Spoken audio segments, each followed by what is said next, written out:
What is good, guys? London Onion here, and I'm glad you can come visit us. Now today we aren't necessarily going to be discussing classes, but instead we're going to be looking at the hierarchy of weapon mods, specifically ammo modifications, and... London, why not invite them in for lunch? Well, we were about to have lunch. Why don't you come join us and we'll talk there.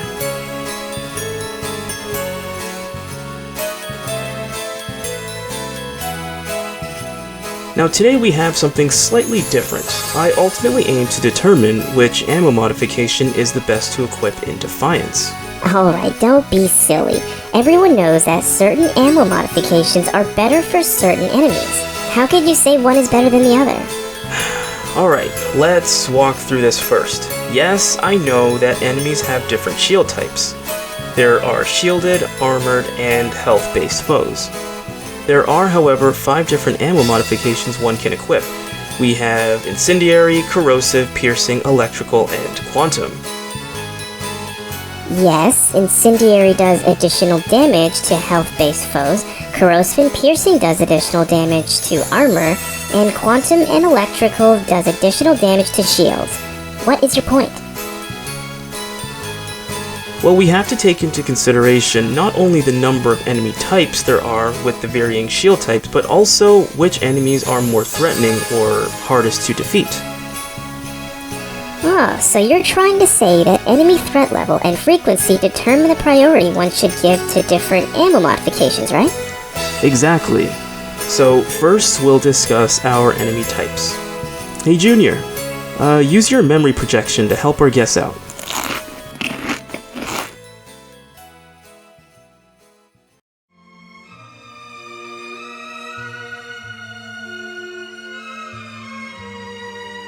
Wait, hold on a sec, that doesn't look right. No, Junior, nope, not that memory.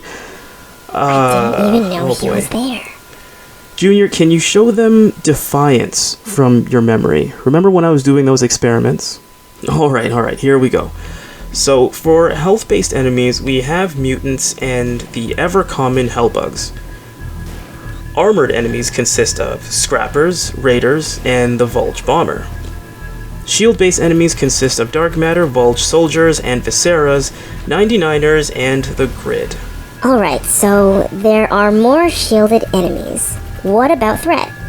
As you had discussed in your Assassin and Demolitionist comparison, Dark Matter and Vulge aren't really crowd fighters due to their lower numbers and their differing roles.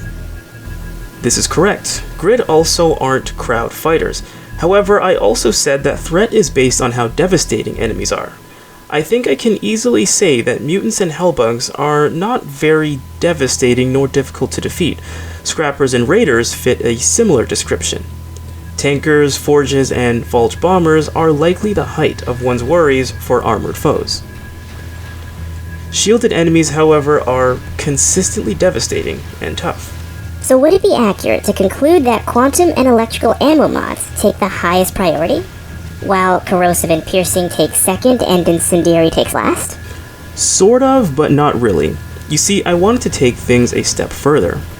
Quantum and Piercing ammo have similar effects to their respective enemy types. That is, they deal damage directly to health while ignoring some of their armor and shields.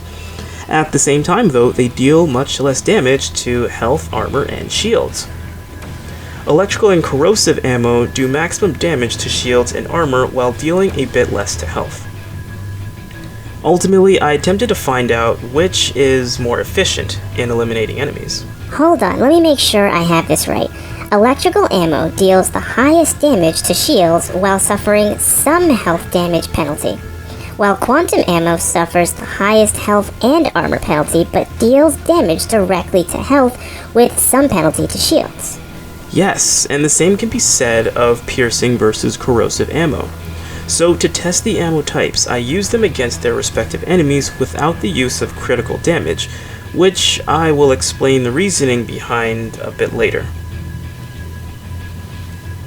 Using a high damage class such as our Assassin, we will determine how many shots it takes to eliminate shielded enemies between Electrical and Quantum rounds. I decided to use the Grid for this comparison.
Interesting.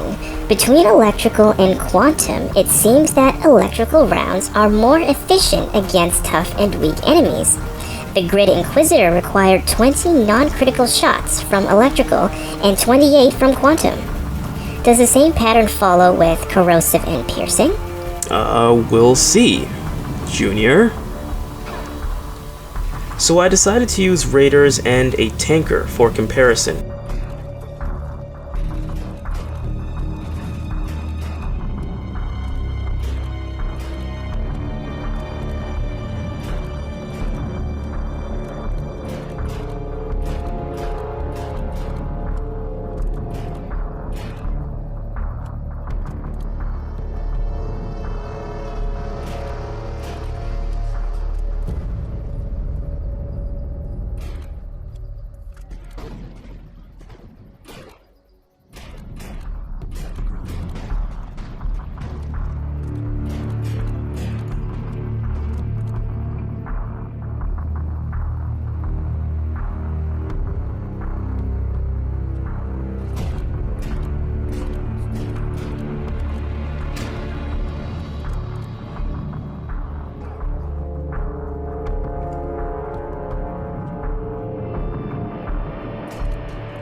By the looks of it, the same pattern follows. Corrosive rounds will eliminate an enemy much faster than piercing rounds.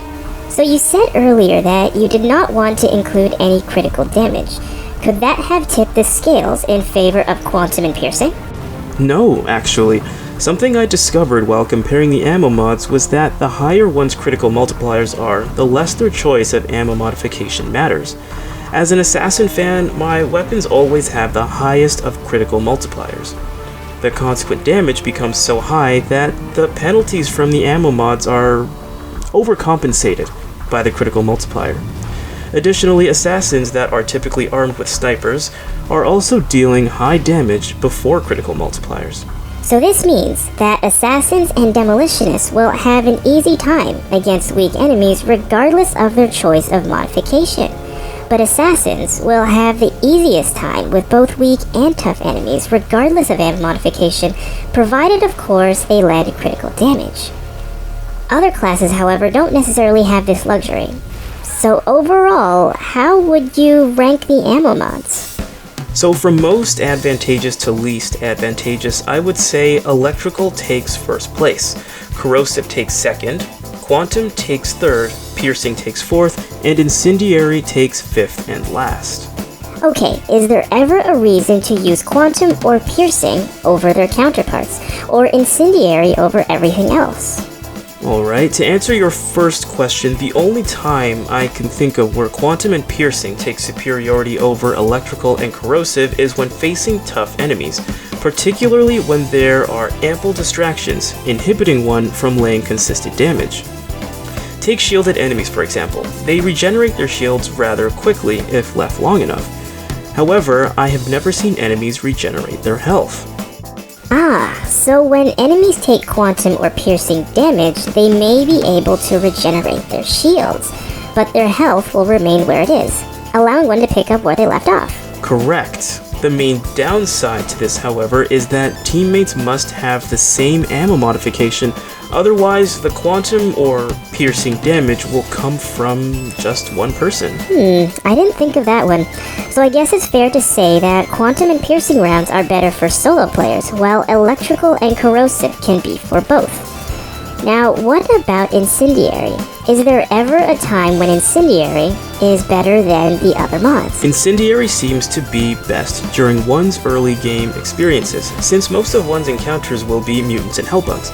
Alternatively, major hellbug arcfalls, which are significantly more common, is when incendiary rounds will be most useful. Now, in this onion's opinion, an incendiary-based weapon should be best kept in storage to be switched out under such circumstances. Otherwise, though, hellbugs are very easy to deal with and may not really require a weapon change. Alright, last question. Are there any mods that are best paired with different classes? The short answer is no. The most one can do is adjust their synergies for whatever ammo type they prefer. The only thing I can say about classes is that the more one focuses on critical based damage, the less their mod choice matters. Otherwise though, that is all this onion. And this onion. Alright fine, that is all these onions have to say. Thank you so much for watching, and I will see you guys another time. Hey Junior, go ahead and project some of our past reviews for our guests as they go, will you? See you guys.